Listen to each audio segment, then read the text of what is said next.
Et toi? Et toi? Massina. Massina, il est de combien de kilomètres ici? Oui. Combien de kilomètres faudra Ujamaa, c'est très loin d'ici. Vraiment, ça fait honte. À cause des 150 000 francs, vous venez combattre les Azawadiens. Ici, c'est pour nous. C'est notre terre. Ici, c'est notre terre. D'ici jusqu'à Douanza, c'est notre terre. Il y a d'ici 1990 jusqu'aujourd'hui, on a lancé des messages, mais vous ne comprenez jamais. Vous ne comprenez jamais. Vous regardez ces drapeaux. Vous les regardez bien même. C'est les drapeaux de... Regardez les drapeaux du Mali. C'est ça le drapeau du Mali aujourd'hui. Où est le Mali aujourd'hui? Où est Assimi Goïta? Vous avez dit que le territoire est sécurisé. Il est où maintenant actuellement? Bamako. Bamako. Vous êtes où? Vous êtes à Kidal. Vous êtes où maintenant, Kidal? L'inquiétude grandit au Mali alors que le chef d'État Assimi Goïta n'a pas pris la parole depuis plus de 48 heures après l'offensive conjointe du JNIM et du Front de libération de l'Azawad, la plus importante depuis 2012. Ce silence de Goïta intervient après que les autorités ont reconnu la disparition de Sadio Camara, le ministre de la Défense et numéro 2 du régime qui a perdu la vie dans son domicile visé par le JNIM à Kati, près de Bamako. Le domicile d'Assimi Goïta a également été visé, forçant l'évacuation du président dans un lieu sécurisé alors que plusieurs informations circulent sur une possible présence du chef d'État malien au Niger pour des raisons de sécurité. Ce développement intervient alors que le FLA a conquis définitivement Kidal, la grande ville du Nord, entraînant la fuite des troupes russes et maliennes. Le groupe Touareg s'approche dorénavant de Gao et Tombouctou avec du matériel russe laissé sur place. C'est dans cet attentat suicide qui a détruit sa maison à Kati samedi à l'aube que Sadio Camara a été tué. Le ministre de la Défense est décédé à l'âge de 47 ans, un coup sévère infligé au régime malien. Numéro 2 de la junte militaire au pouvoir, il était l'un des 5 colonels responsables du coup d'État d'août 2020 ayant renversé le président élu Ibrahim Boubacar Keïta. Il était à l'époque à la tête de l'école militaire de Kati avant d'être nommé ministre de la Défense sous le nouveau gouvernement intérimaire. Sont nommés membres du gouvernement en qualité de ministre de la Défense et des anciens combattants, colonel Sadio Camara. Sadio Camara occupe ce poste stratégique jusqu'en mai 2021 et la formation d'un nouveau gouvernement par Bah Ndao, leader intérimaire après le coup d'État de 2020. Son éviction fait partie des raisons qui auraient incité Assimi Goïta, son camarade de promotion à l'école militaire, alors colonel dans l'armée malienne, à lancer un nouveau coup d'État et à amorcer le virage souverainiste de la junte. Le mois suivant, il est renommé à la tête du ministère de la Défense. Sadio Camara était considéré par les observateurs de la scène politique malienne comme l'homme de Moscou, artisan du rapprochement du Mali avec la Russie et de la rupture avec la France et le départ de ses militaires. Il avait notamment supervisé la mise en place d'une étroite collaboration avec les mercenaires du groupe Wagner puis d'Africa Corps et la livraison du matériel russe aux forces armées maliennes. Le premier lot de matériel que nous recevons aujourd'hui, composé d'hélicoptères de combat et de radars de dernière génération, s'inscrit dans ce cadre. C'est le fruit d'un partenariat sincère avec un ami du Mali, la Russie. Sadio Camara était réputé proche du président de la transition, le général Assimi Goïta. Mais depuis l'année dernière, une lutte de pouvoir semblait s'être installée entre les deux hommes forts du régime. Signe d'une fracture au sein de la junte, en octobre 2025, 11 hauts gradés proches du ministre de la Défense avaient été radiés de l'armée et arrêtés, accusés de tentative de déstabilisation. L'attaque des djihadistes du JNIM à la voiture piégée qui a tué Sadio Camara samedi a également causé la mort de l'une de ses épouses et de plusieurs soldats de l'armée malienne. Pendant que le ministre est sous les balles des terroristes, le président Goïta se cherche. C'est un message, c'est une forme de communication. Et l'objectif, c'est de casser le moral des troupes sur le terrain. I can accept that one. I can't. Je ne peux pas accepter ça et je ne peux pas me taire. Si cela dépend de ma vie, si telle est la volonté de Dieu, que la volonté de Dieu soit faite. Je ne peux pas me taire parce que c'était ça le plan. Dire aux troupes, vous vous battez pour rien. Le président a fui, on a tué votre ministre de la Défense. Voilà le narratif qu'il voulait envoyer à nos soldats. Mais du fait que nos soldats m'écoutent, et je rends toute la gloire à Dieu pour cela, j'ai été interpellé pour dire Keïta, tu n'as pas eu l'idée des soldats qui te suivent sur le front. Ils te suivent et ils sont fiers de ce que tu fais pour eux.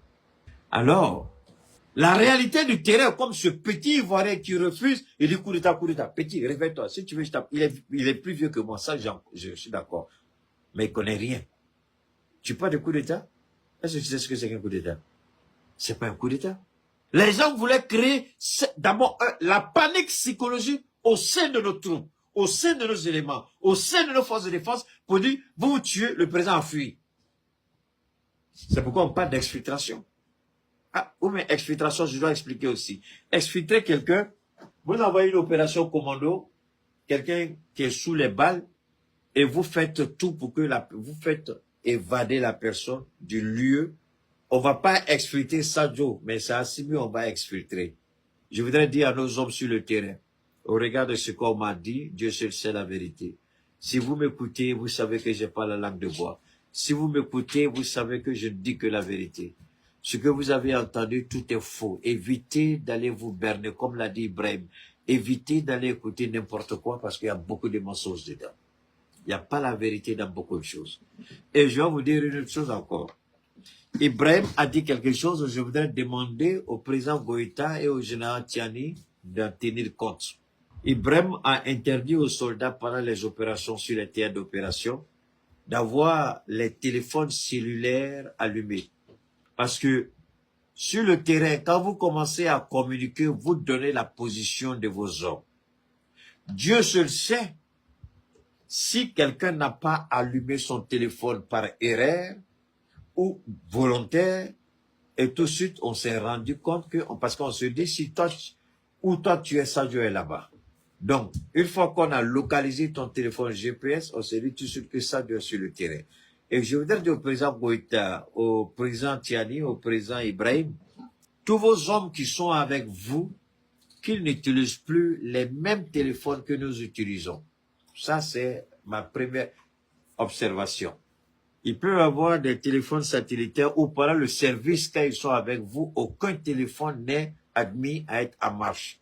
Aucun parmi vous, au sein de votre équipe de sécurité. Personne. Tous ceux qui viennent, que les téléphones soient retirés pendant le temps du service. C'est tout. Et donner des numéros d'urgence au cas où on ne peut pas vous joindre, que vous êtes en service, le numéro qu'ils peuvent appeler, donner. Et moi, c'est ce que je demande au président Goïta, c'est ce que je demande à nos différents services de renseignement. Désormais, nos ministres, si, quels que soient ceux qui seront détachés pour assurer leur sécurité, pendant le temps du service, moi j'ai vécu ça aux États-Unis. Quand vous arrivez sur le lieu de travail, tout le monde éteint son téléphone et dépose son téléphone dans le tiroir. Quand vous partez, quand tu viens, on écrit ton nom, tu mets son téléphone, on emballe et puis on met là-bas. Tu dois partir, on sort ton téléphone, on te donne. Je demande au président Goïta, peu importe, même son protocole, n'importe qui, le temps de venir au service, parce que la seule façon de cibler, la seule façon de savoir avec exactitude ce que fait le président ou tel ministre ou telle personne, c'est celui qui est là au moment où il est avec vous. Et s'il n'a pas de téléphone pour donner les informations exactes, personne ne peut vous géolocaliser et savoir que vous êtes là. Donc, ils vont aller la tête baissée dans la bêtise et se faire cueillir comme un fruit pourri. Enfin, ça commence à devenir surprenant, plus qu'inquiétant, cette disparition du chef du régime de transition, comme on l'appelle, au Mali. Enfin, ça fait quand même plus de 2 jours que les événements ont eu lieu. Nous en sommes pratiquement à la 50e heure. Le régime a tenu, les assaillants se sont repliés sur leurs anciennes positions, mais on ne trouve toujours pas le président de la République, général, qui ne vient même pas annoncer la disparition de son numéro 2, qui n'annonce pas le deuil national. Enfin, c'est pas la première fois que ça arrive. Tiens, le même week-end, Donald Trump a essuyé des tirs, ou a failli essuyer des tirs en tout cas. Il avait insisté pour rester dans la salle. C'est la sécurité qui l'a fait partir. 2 heures après, il était devant les médias pour rassurer que tout se passe bien pour lui. Mais enfin, on pouvait s'attendre à ce que Assimi Goïta ne soit pas bon en matière de diplomatie, en matière d'économie, en matière de développement social, en matière de cohésion politique. D'accord, c'était prévisible. Enfin, on s'attendait quand même en tant que chef militaire ou quelqu'un qui, ayant exercé dans l'armée, comprendre que venir rassurer ses troupes et rassurer la population est quelque chose de primordial. Mais enfin, plus de 2 jours après, c'est hyper surprenant. C'est arrivé au Bénin, il n'y a pas longtemps, un coup d'État à 3h, 4h du matin, exactement les mêmes horaires que là-bas. À 20h, Patrice Talon était à la télévision faisant un discours et rassurant la population. C'est arrivé d'autres fois dans l'histoire. Senghor a essuyé des tirs dans sa voiture, témoignage magnifique d'Abdou Diouf, à l'époque son directeur de cabinet qui était à côté de lui, et il a continué sa journée comme si rien n'était. C'est arrivé à Sékou Touré, à tout le monde. Et là, je parle des civils. Enfin, sors de là. C'est pas la fin du monde, quoi. Là, pour le coup, c'est vraiment décevant. Vraiment. C'est vrai, ça fait mal. Mais moi, le chef de guerre, je vous dis, quand il regarde la tenue qu'il porte là, ça signifie tout. C'est pour ça qu'on vous dit toujours, vous qui ne comprenez pas le fond, dites merci toujours aux FAMA, au VDP, quand tu te réveilles le matin que ta vie est en sécurité. Vous comprenez? Parce que quand il s'élève là, et puis il s'en va au front, il sait que il peut rester comme il peut revenir. Donc cette mentalité-là, avant de porter la tenue, ils ont déjà ça en tête. Celui qui est tombé là, moi je ne le considère pas comme un ministre, mais je le considère comme une légende, comme un vrai guerrier. Vous comprenez? Un Africain digne qui est tombé pour la patrie. Il n'est pas tombé pour les Maliens, il est tombé pour le peuple africain. Et moi, le général Delta, le chef de guerre que je suis, je vous dis à chaque fois que c'est ce qui signifie la guerre. Quand on a la mentalité de gagner, on doit aussi avoir la mentalité de perdre souvent. Mais le plus sûr, c'est que c'est la victoire, c'est l'arrivée qui compte. L'objectif doit être atteint. Vous comprenez? Ayez le moral. Un guerrier, c'est ça. C'est vrai, on est en guerre, on a des soldats qui tombent, oui, on a des guerriers qui tombent pour la patrie. Mais c'est pas le moment d'être dans les émotions. C'est pas le moment de pleurer. Mais c'est le moment d'avoir le mental d'un dur. C'est le moment de chercher à venger celui qui est tombé pour ta nation. C'est le moment de courir vers la victoire. C'est la fin qui compte. Parce que d'autres pensent que c'est un Malien qui est tombé. Pourtant non. C'est un révolutionnaire. C'est un guerrier. C'est un Africain qui est tombé pour le peuple noir. Vous comprenez? Parce que si jamais tu perds le moral et que tu laisses l'impérialisme semer cette graine de peur là dans ton mental, c'est que ta génération future est foutue. C'est de ça qu'il s'agit. C'est le moment de les soutenir, c'est le moment d'avoir le moral, c'est le moment de se donner à fond pour enlever cette chaîne-là, pour briser cette chaîne-là qui est sur le cou de nos ancêtres jusqu'à actuellement. Et on doit briser cette chaîne-là pour notre génération future. Parce que c'est le moment de prouver, de décourager l'impérialisme, pour lui montrer que nous là, on est déjà gamés. On a déjà la mentalité. Le marche arrière là, je vous dis chaque jour que c'est déjà cassé. Donc la machine est déjà lancée. C'est le moment de leur dire que même si on a 20 généraux qui tombent au front, il y a 10 000 Africains qui arrivent encore. Parce que vous devez savoir que quand on est au front, on n'a pas le temps de compter ceux qui tombent pour la patrie. On n'a pas le temps de pleurer pour ceux qui tombent pour la patrie. Mais le seul but, le seul objectif, on est déjà là pour défendre la patrie. Donc c'est pour ça que nous tous on est là. Donc on doit d'abord lutter pour ne pas que le drapeau tombe.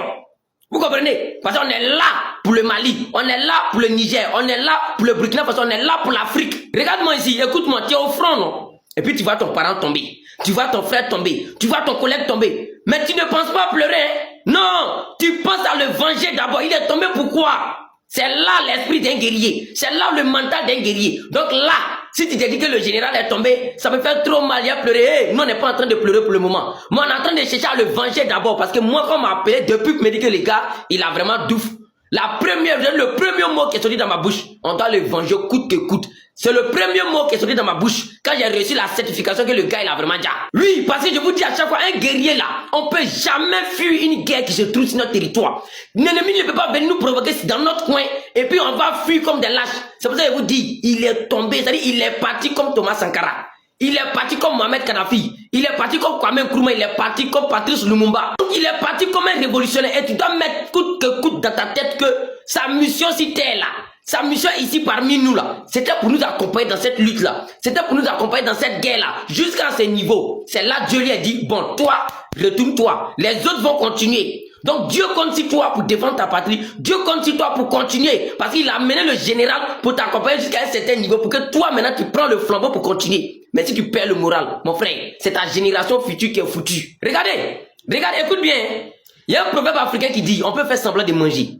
Tu peux faire semblant de dormir. Tu peux faire semblant de faire tout ce que tu as envie de faire, mais tu ne pourras jamais faire semblant de faire une guerre.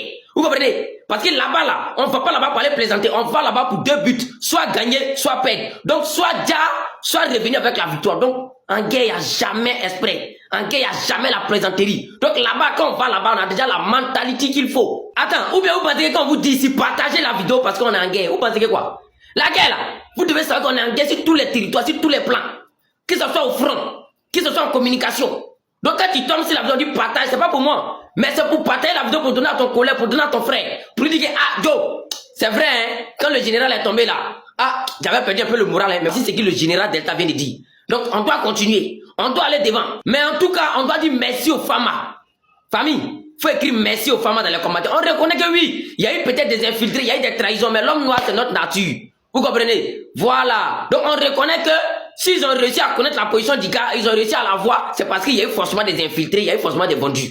Mais ceux qui ont été dignes, ceux qui ont décidé de défendre la patrie, ceux qui ont décidé de ne pas suivre l'argent là, hier là, ils ont assuré leur mission. Vous comprenez? Selon l'attaque qui s'est multipliée dans combien de régions en même temps là.